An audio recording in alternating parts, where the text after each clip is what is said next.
Welcome to Abyss Gazing, a horror podcast where we celebrate all things spooky and mental health. I'm your co-host, Mark Moore. And I am your co-host, Josh Berkey. We have with us today the director and co-writer of the short film, The Call, Ryan-Jafri, and it was one of the films we had at the Horrific Hope Festival this week or two ago. Hello, What's up, everybody. Hey.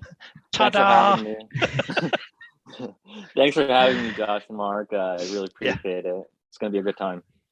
Yeah, the time, this worked out perfectly because like the time on like my day kind of like expired at the film festival. So I was really glad to have you come on and do this. But you are the co-writer, as Mark said, and the director of The Call, which played during our Darkness and Light. And we did do an interview with you after the screening, and you guys can check that out on our YouTube and Instagram feed as well. But for those that were not in attendance, can you tell us a little bit about The Call? Yeah, sure. It basically takes place in 1965. But I think the theme of it is universal. It transcends years. It could basically at its core, it's about a man who's desperately trying to save his job, and how in today's world, yesterday's world, tomorrow's world will always be focused on many people will be focused on just survivability through menial jobs, and being convinced that their lives revolve around that, and not failing to recognize there's more out there. They fail to recognize that there's more to their life than just this job, and whatever job they have does not define them or their value as a human being. Yeah, it seemed to me like it was putting the message out there that almost like a warning how people tend to find identity through their career instead of who they are. Yeah, absolutely. That's really what we were going for, Mark. In the film, it really sounds like the main character is fighting for his life, or what he perceives as his life, which is his career. But ultimately, there's so much more to it, life, I mean. But he realized that too late, or actually, I don't think he'll ever realize that going forward. So hopefully other people look at life the other way, though, the right way. It's really interesting watching this movie and watching it through the lens of what we at Victims and Villains do with mental health, and specifically what Horrific Hope was designed to do was to celebrate horror and deconstruct mental health, the stigma around it.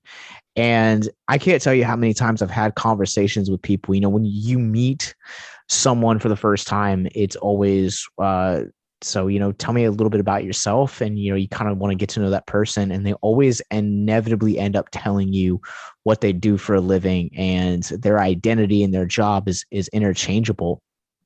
And from someone that has a background in management, I have always kind of been in this boat where, like, if I clock out, I'm gone. Like, I don't want any more phone calls. I don't want text messages, because, like, at the end of the day, like, I was in a high management position that actually took its toll on my mental health, my marital health, my spiritual health, and like absolutely just almost bankrupted me emotionally. And so every job that I've had since then, it's always been, look, I'm clocking out. If you want to text me, you're paying me for it. And I love that this film interlines so much of that, because even though, like you said, like it might take place in the 60s, but it's such a timeless theme that so many of us struggle with. Yeah, and I'm on the opposite end of the spectrum now. I'm in a position where I get paid 40 hours a week, but I may end up putting in 45, 50, 60 hours by the time the week's done. And having to answer emails, respond to sales reps, respond to other techs and customers and all kinds of stuff. And it just happens to be the position that I'm in. So I've gone on vacations and ended up almost working through parts of my vacation, responding to emails and dealing with the company because it's just the position that I'm in. Yeah, I was like that too, but eventually, like a year or two ago, I just decided, you know, kind of like Josh. Once I'm done with my shift, my day, whatever, that's it. You know, like I just like, especially on vacation, like I wouldn't, take my work laptop with me or anything like that, or check emails. My time is my time, and it's meant to recharge. Um, but unfortunately there's people out there, especially in today's world with all the technology. There's no dividing line between work and personal life. It's all just merged together. um, so yeah, it's an unfortunate thing, but hopefully people can start differentiating between the two now, like the personal life and career. Yeah, you can see from my feed. I don't think the viewers will, but or the listeners, but this is actually my work office too. I work out of my home, so I don't have a disconnect. My disconnect is getting up and walking to the couch. So I don't have that disconnect of getting into a car and leaving the office. It just I've kind of gotten used to it over the last couple of years, dealing with it that way. So Yeah, just to kind of piggyback on that, like we because of the pandemic, we were working from home for like a year and a half. And at first I thought it was pretty cool. But then it's just like my two worlds are merging now. Like my yeah, home, like my what is that uh thing Superman has, like his home, Fortress Fortress of of Oh, Sol. Forge Solitude. of Solitude. Yeah, and Yeah. that's my home, is the Fortress of Solitude, but then like now the mundane office work has infected it.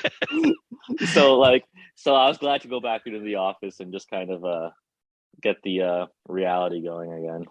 Yeah, that's kind of how it started for me. Essentially, was pandemic. They shut down our office, and everybody was issued work equipment to take home, Hmm. for the call center. And I did remote troubleshooting and stuff like that for copiers and print servers and stuff.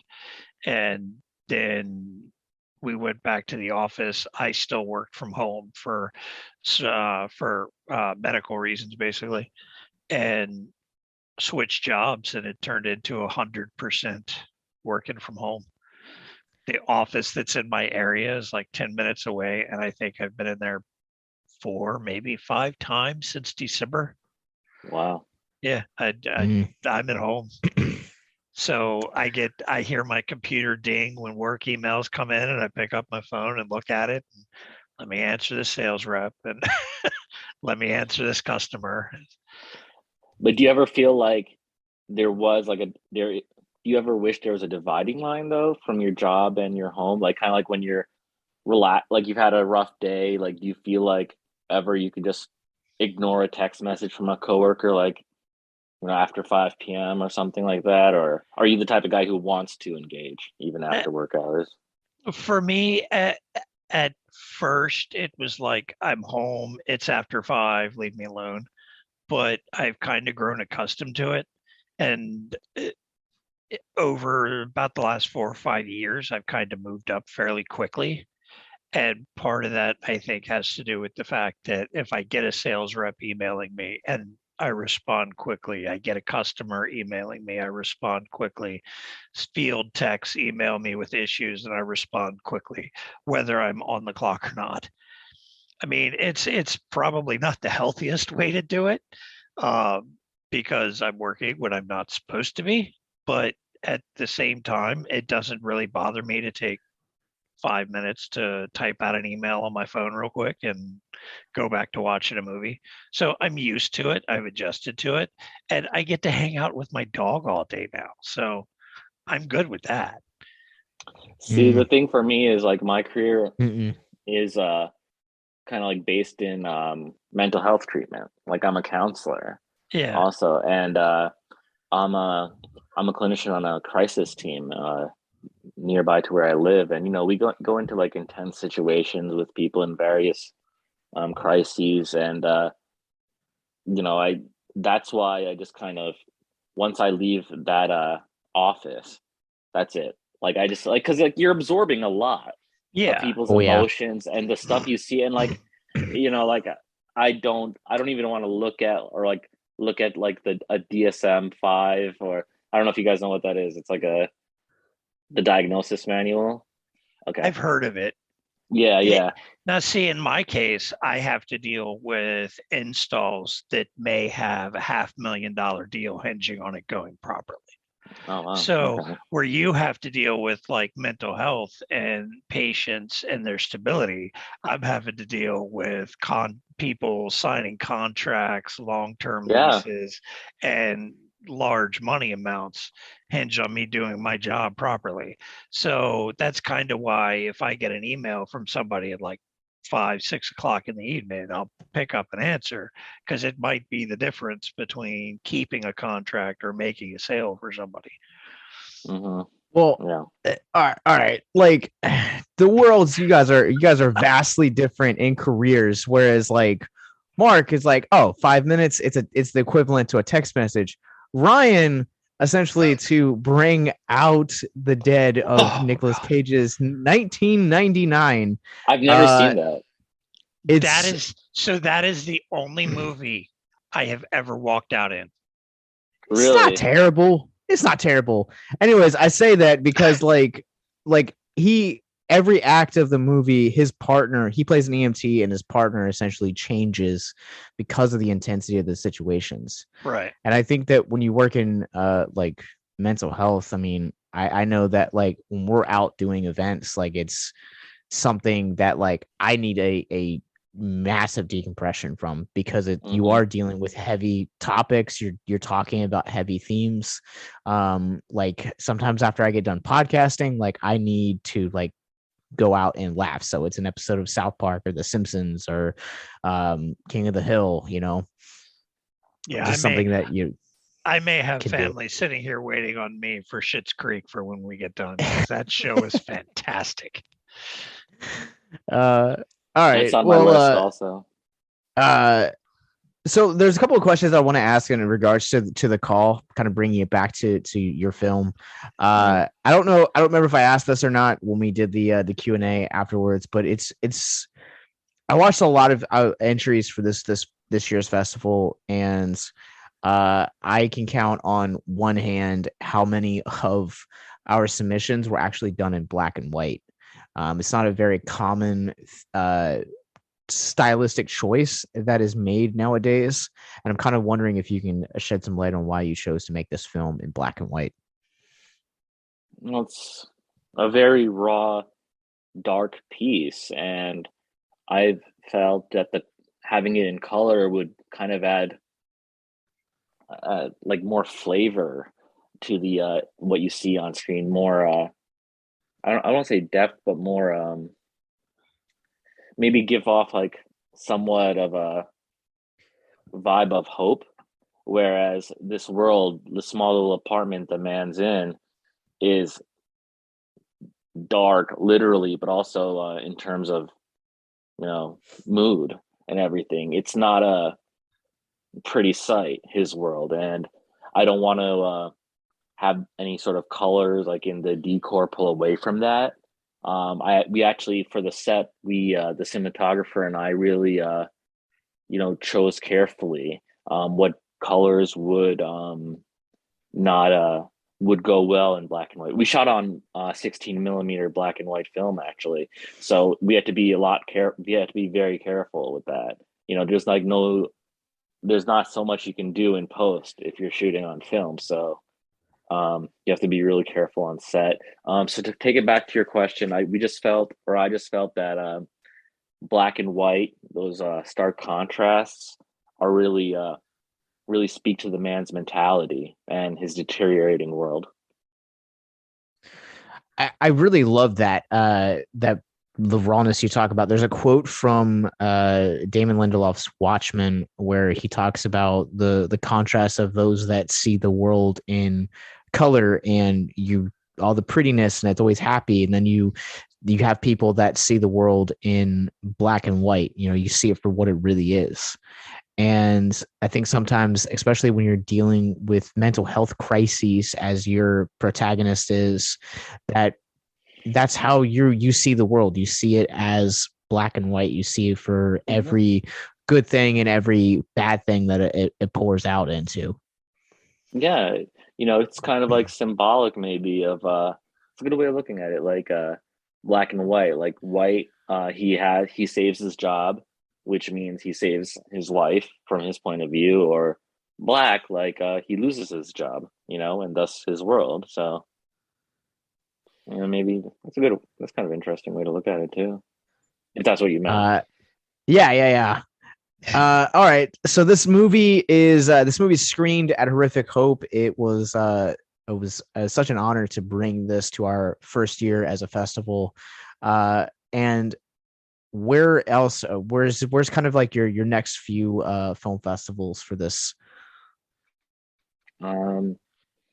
It's playing this Sunday in Austin, then in a couple of weeks in England, then the following month in Long Island, New York, and then in September in Germany. I really want to hit up the States a lot though. Like that's like my primary focus, but those festivals probably won't be coming up until like the second half of the year, or like third quarter of the year.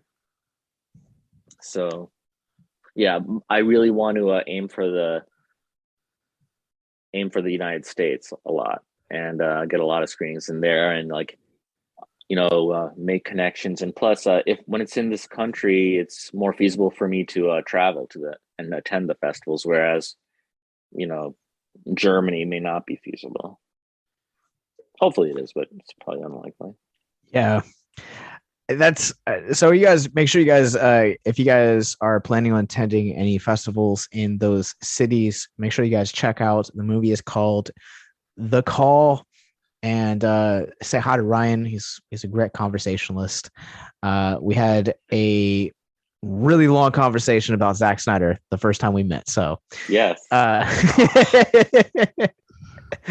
Mark, get out of here. I already see that. He had like 2 good movies, and it's been all downhill from Get out of here. From there. Get out of here. But thanks for sharing. But thank you. something that is hopefully going to be uphill is the movie we're talking about here today, and that is 1980's The Changeling. And I am the only person on this call that this was a first time viewing for. So really, it should be interesting. Yeah, dude, I'd seen it on Shudder before, but I've never actually like stopped and watched it. So like I've been slowly over the last year, been like working my way through like 80s horror blind spots, and this was not even on my list. But I'm really glad that you chose it for this episode, Mark. Yeah, because it's a solid and classic haunted house movie. I mean, you watch it and you can see influence in modern haunted house movies in general. The whole thing, the way it's done. And it was a pretty cool story when you start tying everything back together and tying it back to the name. It's a pretty interesting story on top of that. Yeah. The detective work and everything really, it was more than just a horror film, I mean, you really, they have like the Dick Tracy hats on, and like they're really just like those scenes where they're in the town hall looking through the records and putting the clues together, and then they find the well and all. I don't want to say too much, but and then the performances, it's a class A film. Well, I mean, the movie is like 42 years old at this point. I mean, well, all right. With that said, the rules still apply. This is your official spoiler warning. So we're gonna jump into this. No, I think you guys are right. I really liked how this movie progressed. It has a great progression about it, and it's not just a haunted house story, but here you actually have a character, the protagonist with in John, who actually ends up, like you're saying, like Ryan, like becoming a detective as the story goes on. And I really loved how these films progressed. This film in particular, how it progressed into like kind of like staying in that traditional what we now know as like supernatural horror, but then slowly kind of becomes, like you're saying, like that Dick Tracy, like film noir kind of feel. I really kind of realized this, like the it's kind of like the ghost, the it was Joseph, right? That was the child's name. Yep. Believe so, yeah. Joseph, and then George C. Scott's character. They kind of had built like a symbiotic relationship after a while. Like Joseph can find peace without the protagonist figuring out the mystery, and George C. Scott's character couldn't find peace unless he does the same.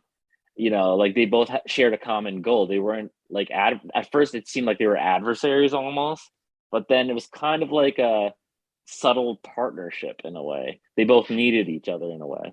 Well, it's almost like he took on the ghost as his own kid, because the movie opens up with his wife and kid being mowed down in the snow in a wreck. So, what an opening! Yeah, that's the opening of the movie, and it's almost like he took the kid on as his own. The ghost is his own. Grief really brings in interesting like stories, and it brings us to make interesting decisions when you're in the headspace of grief. And to me, I think I watch a movie like this and I see, like you're saying, John and Joseph, here you almost have essentially two parallel stories that are running parallel to each other, because on one hand you have John, who's grieving the loss of his entire family, and then on the opposite side you have this young boy who was essentially beaten, killed, and couldn't find peace. And the grieving process is really interesting because we all grieve in our own ways. Mark and I have talked about this in the past, where Mark has his own way of grieving. I have my own way of grieving. But then, Ryan, your way of grieving could look somewhere completely different than both of us.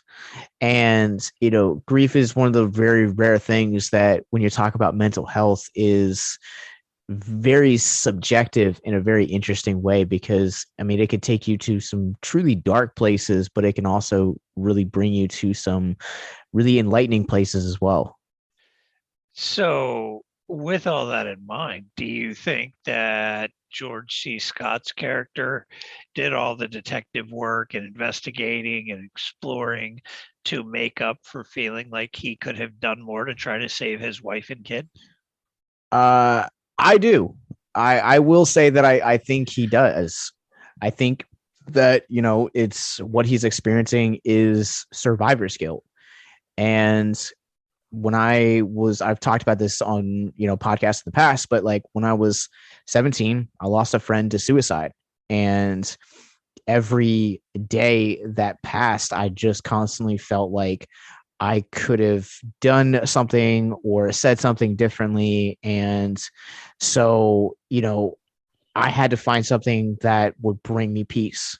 And so, like Batman, in the wake of losing his parents, he turns to vigilantism. I turned to advocacy and really wanted to start having conversations and make sure that people understood that they're not alone and that they have value and worth.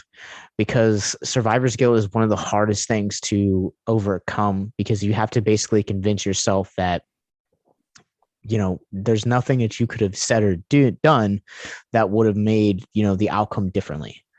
And I think in John's case, in this particular film, I think, him experiencing this terrible ordeal really brought him to this case where it's like, all right, I essentially can't bring my wife and daughter back, but at the very least, I can make sure that Joseph has peace and kind of cross over successfully. And so I think that he's experiencing survivor's guilt, and he needs to embrace the detective work in order to kind of also heal himself in the process. If you or someone you know is listening to this podcast right now and you're struggling with suicide, addiction, self-harm, or depression, we encourage you guys to please reach out. This is the heartbeat of why we do what we do. Suicide is currently the 10th leading cause of death in the United States, and as of this recording, there are 132 suicides that take place each and every day on American soil. And when you scale back internationally, there are 800,000 successful suicides. That is one death roughly every 40 seconds. So if you or someone you know is struggling, you guys can go to victimsandvillains.net/hope. That resource is going to be right in the description wherever you guys are currently listening or streaming this.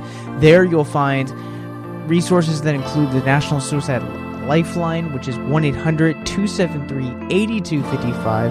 You can also text HELP to 741-741. We also have a plethora of other resources, including churches, getting connected with counselors, LGBT resources like the Trevor Project, and also veteran hotline as well. Please, if you hear nothing else in the show, understand that you listening to this right now, have value and worth. We get it. Suicide, depression, mental health, these are hard topics, and the stigma around them doesn't make it any easier. But please consider the resources right in the descriptions below, wherever you guys are listening, because once again, you have value and you have worth. So please stay with us.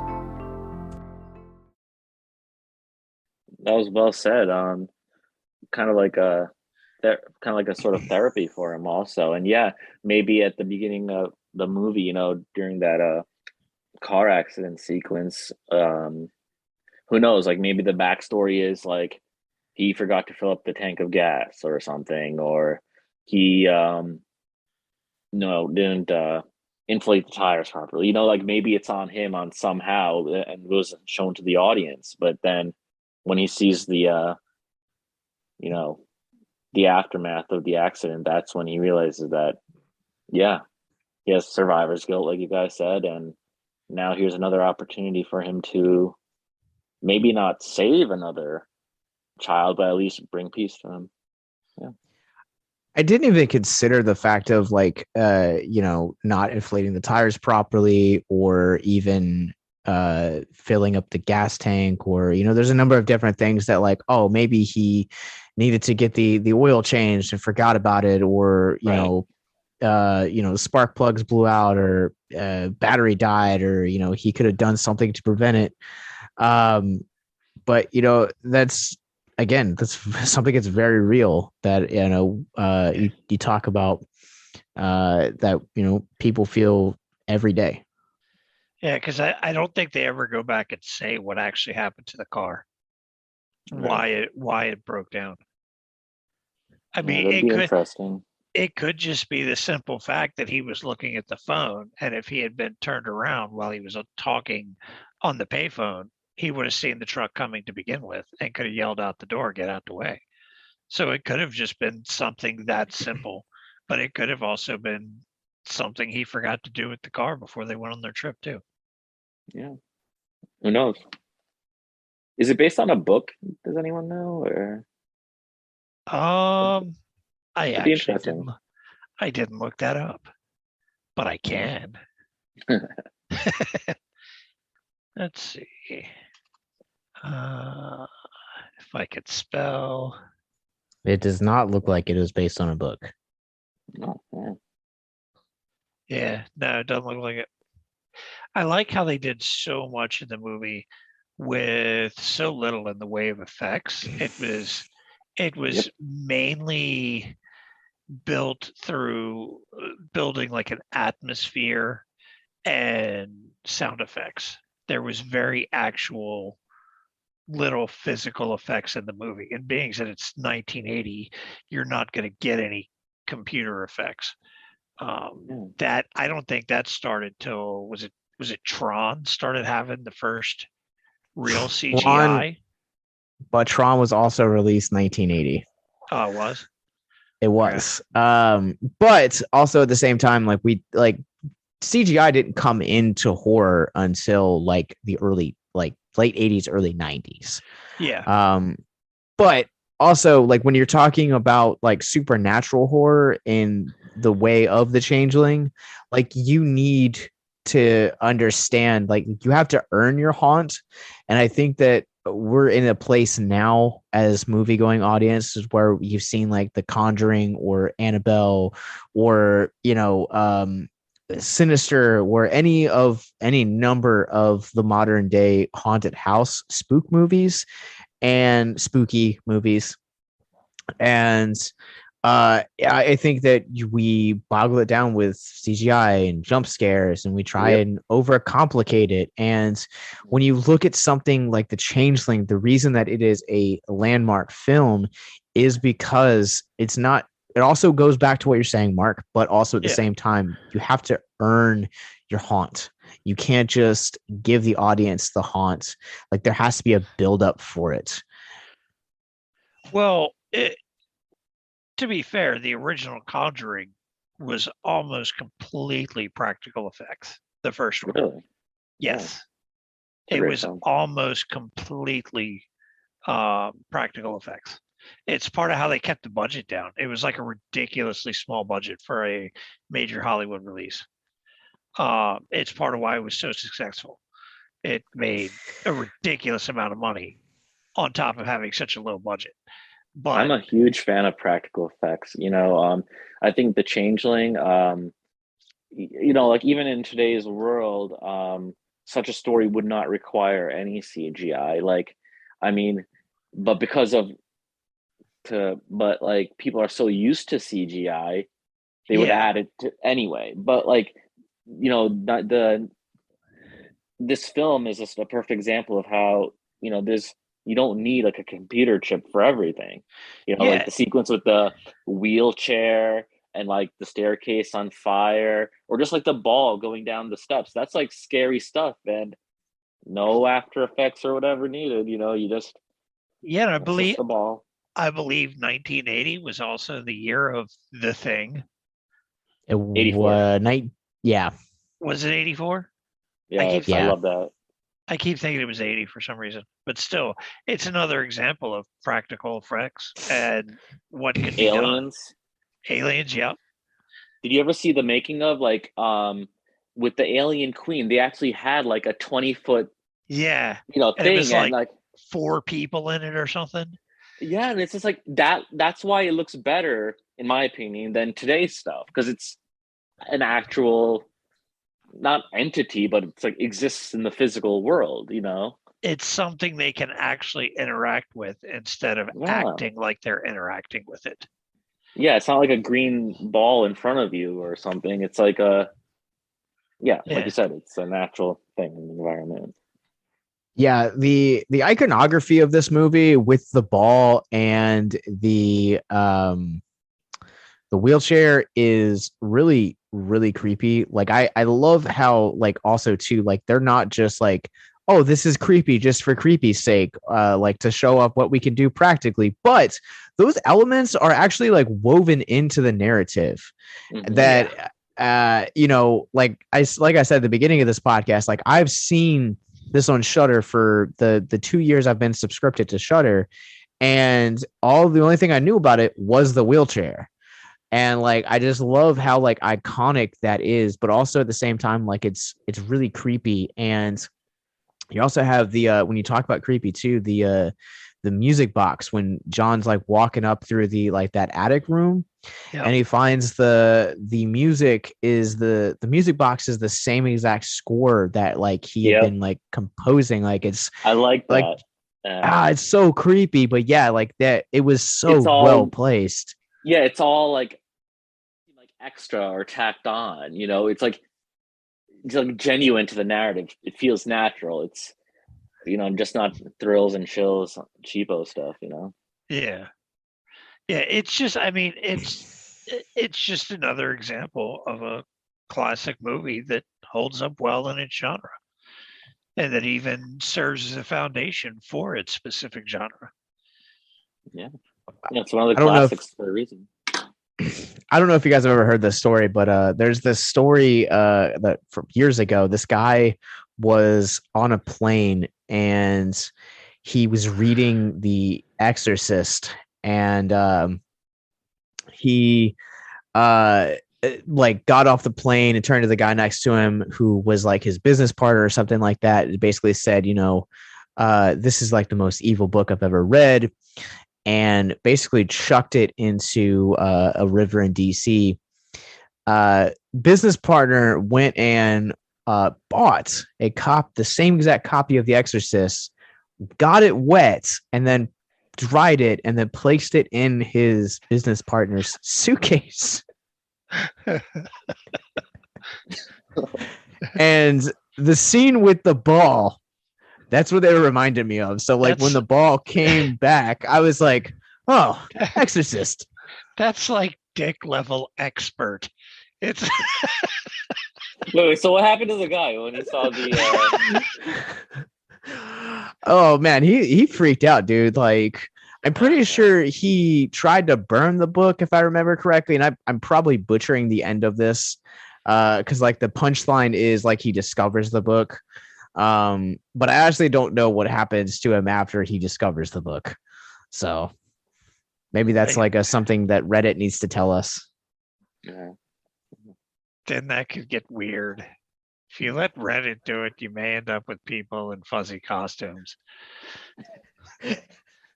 The 6 degrees of The Exorcist.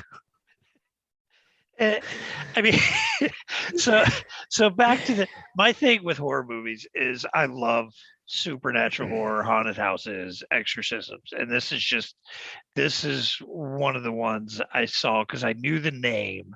I knew the wheelchair scene, the wheelchair, like you did, before I first saw it, and I watched it because I knew it was one of the classic haunted house movies. I had just never seen it before, and then I watched it, and it was like, wow, I see where they get a lot of their ideas for modern stuff from.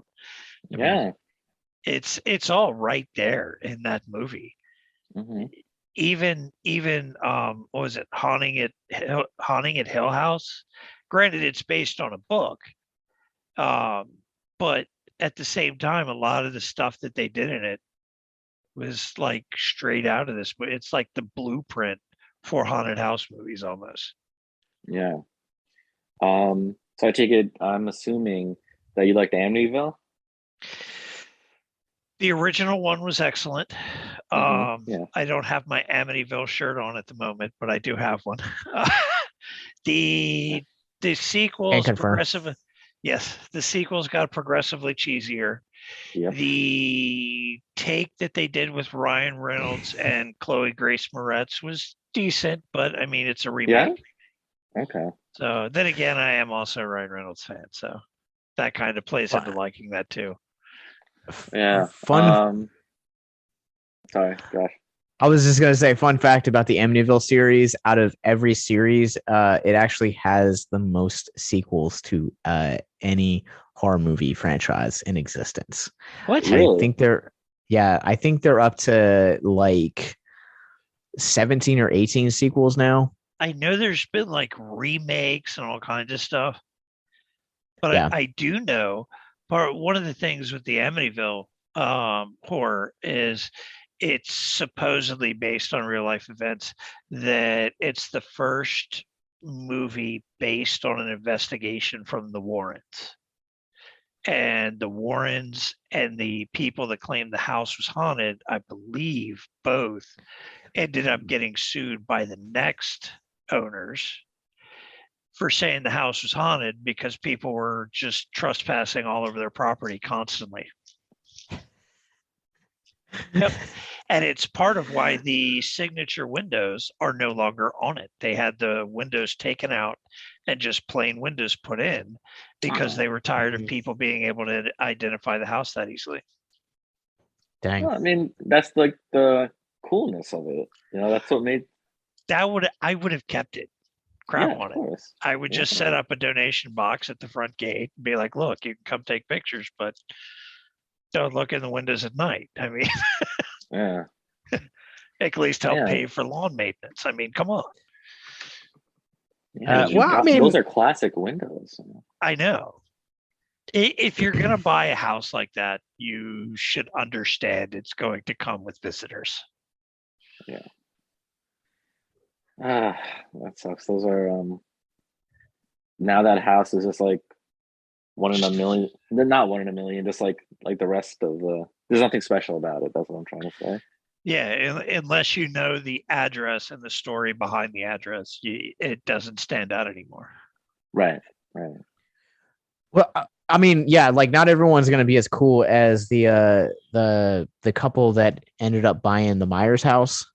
Like they have people come through all the time and will essentially like come out and like bake cookies and like talk with people and like ask them about like, why they love the Halloween movies so much and just like hang out with people. And I'm like, dude, that's like, I want to go to wherever it is in California because I know it's somewhere out there, but I believe the house from Silence of the Lambs, Wild Bill's house, was basically turned into a bed and breakfast, and it stayed exactly decorated like it was in the movie, pretty much.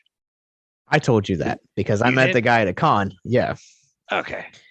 And Yep. it is quite expensive to stay there for an entire weekend. It is, I want to say like $600 a person. Not really surprised. You're staying in the Silence of the Lambs house.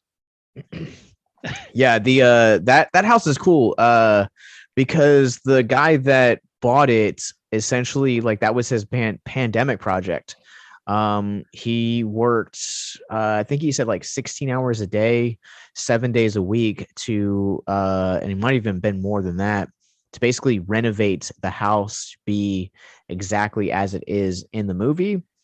And he also hadn't done it yet, but was in the process, at least when I talked to him last summer, he was in the process of recreating the basement. The basement with the well, the tunnel, the well, because the well was actually shot on a soundstage. Yeah. So, but bringing it back to Changeling, this house is no longer in existence because it was demolished shortly after the filming of this movie. Yeah, Really? it looked a little rough even in the movie. I mean, you could do so much with set design though. Like, yeah, you can make anything look rough. Like, I was kind of really amazed when the scene like where he walks up into the attic and you kind of see like all of the like the cobwebs, like just the way that the cobwebs are like placed and where they have him sitting from like a cinematography standpoint, like a direction standpoint, like it just looks really well done and really creepy that you can have a centralized figure in the midst of all of this and really not have him touch any of it. How would you guys like to help us get mental health resources into schools, conventions, and other events? Well, now you can. Simply go to patreon.com/victims and villains for as little as $1 a month. You guys can help us get mental health resources into current and upcoming generations, educate and break down stigma surrounding mental health, suicide, and depression. And you get exclusive content that you can't get anywhere else. And you guys can tell us which Nicolas Cage movie you want us to cover, and we'll do it. All it takes to get started is to go to patreon.com/victims and villains, or simply click the link in the episode description wherever you guys are currently listening or streaming this episode. Pick your tier and get started today. Yes, it's that simple. So quickly select the tier that you want and help us get hope into the hands of the depressed and the suicidal today.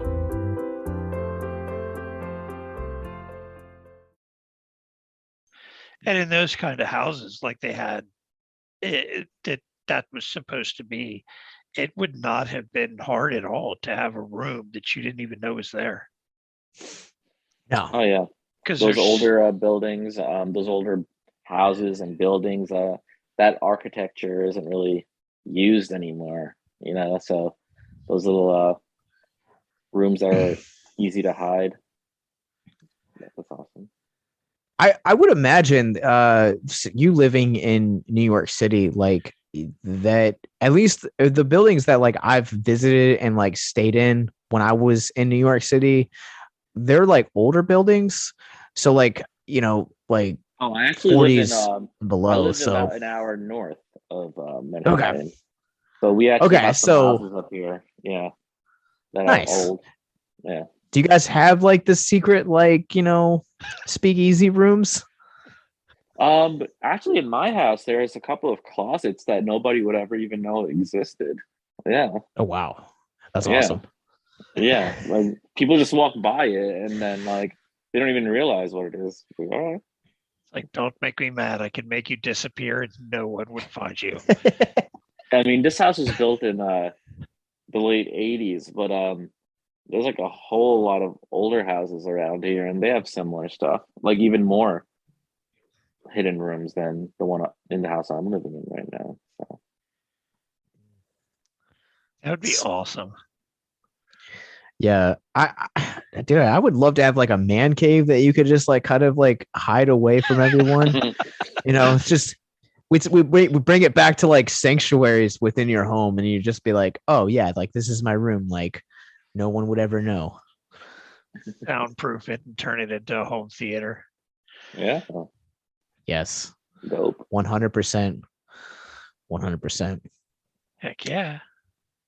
So what else do you guys want to talk about when it comes to the Changeling? Because I feel like this is a movie that when you get into older films like this, I feel like it's really hard to kind of conversate in the podcasting sphere because there's been so many people that have talked about this movie. But yeah, I think we've talked about a lot of it, but anything else that you guys want to talk about? Well, we discussed the movie, and it's what's ended up happening is talking about how other movies can kind of relate in different ways, like The House from Amityville has been discussed, and things like that. It's just a general solid classic supernatural horror. And we also branched out into the value of something that's very dear to me, the value of practical effects. Yeah. All the, like, if you notice, all the great films, like, horror, sci-fi, especially the ones that are considered masterpieces, great, they're the ones that just use practical effects. Like, like you said, like Aliens, Blade Runner, like in The Exorcist, there's no CGI needed, and it's still like terrifying. Like you did not need, you just need, like, you did tricks with the photochemicals and post and all that, but you did not need any computer chip to make, Reagan's house terrifying. You didn't, Aliens, none of that. Changeling, that wheelchair sequence was horrifying, and there was no green screen or anything like that.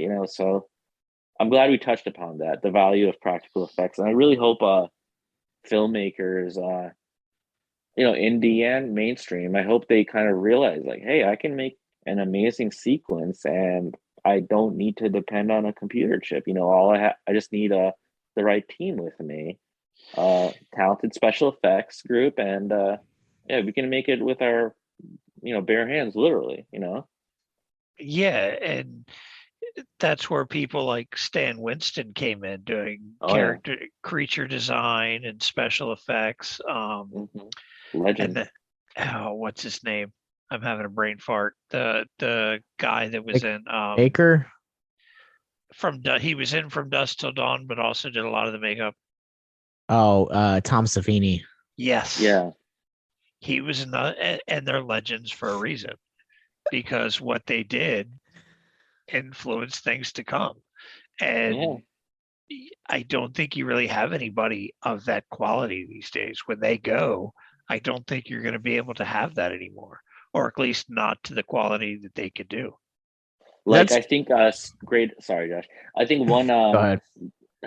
one example would be, like, comparison would be The Thing 1984 to The Thing 2011 or whatever. Like, Yep. wow, it's like the special effects from 84 like surpass by a million miles the crap they used in the 2011 prequel, remake, whatever. Like, like Yeah. you can't even hold, it doesn't hold a candle to 1984. My understanding was that was because the studio stepped in and made them use the computer effects because they wanted a faster creature to be more scary, so to speak. And they ended up with what the story itself, if you look at the way they did the story of the prequel, the facility's the same and everybody died in the same spots that you find them when they go to the camp in the original. So the story was solid. It was just, it would have been a lot better without the computers and corporate getting involved on that one. And I just don't like how a lot of the stuff was recycled, like lines and stuff. Yeah. Let me take it back even further than the 80s and bring it into one of the what I would call the greatest achievements when you're talking about practical effects would be the Invisible Man from the 30s. One of the best looking films of that era when you're talking about practical effects. And to this day, like every time I watch that movie, like I still am marveled at how good that film has, how well that film has aged, but also how great the special effects look, because it looks a lot better than some of those special effects that are coming out today. And it's part of the reason that like I like as a cinephile, I tend to gravitate towards more of, modernly speaking, I tend to gravitate towards DIY or independent cinema, because I feel like a lot of those like old school Hollywood values are reflective in or practiced in the filmmakings, and they're not overly complicated. Like The Call is a great example of how a simple concept can thrive on tension and anxiety, and then you get a classic like The Changeling and you get exactly the same exact thing, where it's like, here you have a film that is essentially thriving on something broken like survivor's guilt, but also at the same time it's a haunting story that slowly morphs into a noir film, and it stays simple the entire time. It never tries to overcomplicate itself, and in that simplicity, that's where you find the greatness of the story. Well said. Thank you. Well, if you guys haven't seen The Changeling, it is now streaming on Peacock for free, as well as Shudder and AMC Plus, where you guys can rent it from a plethora of video sites like Vudu, Movies Anywhere, Fandango, and that list just goes on and on and on. But I think that's going to do it for us on this episode of Abyss Gazing. Ryan, thank you so much for joining us. Where can people find you online and follow your film fest journeys? I'm on Instagram. My handle is Onero_films. I'll spell Onero. ONEIRO_films. FILMS. I was actually hoping you could add my email address into like whatever summary you put on for these podcasts, just so if people want to reach out and like check out the film, I can send them a private link, because it's on the festival run. I can't have it like readily available online yet. So, well, you guys heard it here first. If you guys want to see this movie, click the links in the descriptions below and shoot Ryan an email, and he'll be happy to hook you up. It's not a super long movie. It's a short film, as we've been saying, but it's definitely worth your time. Mark, where can people find you online? Just the same as always. Doing my miniature painting and on Instagram at Titanium Juggernaut Painting. You guys can follow me. I am at Captain Nostalgia on Letterboxd and Gent Ghostface on TikTok. You guys can follow our parent company, Victims and Villains. We are on Facebook, Instagram, Twitter, Twitch, YouTube, and wherever you guys get your podcasts from. Go to victimsandvillains.net to get more podcasts like this one, movie reviews, links to our social media, and most importantly, our mental health resource library, all of which you guys can find in the show notes below. Gents, wait. One Go thing, for it. fellow filmmakers out there, if you make a film in the thriller, horror vein, or something else, please do yourself a favor and submit to the Horrific Hope Film Festival. I mean, it's a great place. Josh was amazing with me and my team about making sure the film was projected right, and the venue, Alamo Drafthouse, like the pinnacle for the church for cinema lovers, I guess you can say. I mean, it's just it's the a Alamo great, is awesome. yeah, like an amazing festival experience. You know, Josh was more welcoming than like many hot shot sort of film festivals. You know, like he's a totally cool guy, and yeah, Horrific Hope Film Festival. You can find him on Film Freeway. Give him a shot. Yeah, thank you so much for that. I That's meant so every word, humbling to hear. That's so humbling to hear. So we will be back next year for Horrific Hope 2. We have many surprises in store for you guys, and submissions will open June 6th. So make sure that you guys check that out, and we'll provide a link in the descriptions below. But remember that until next time, the longer you gaze into the abyss, the more the abyss gazes back into you. We'll see you guys next time when we talk about the Lost Boys. The Lost Boys.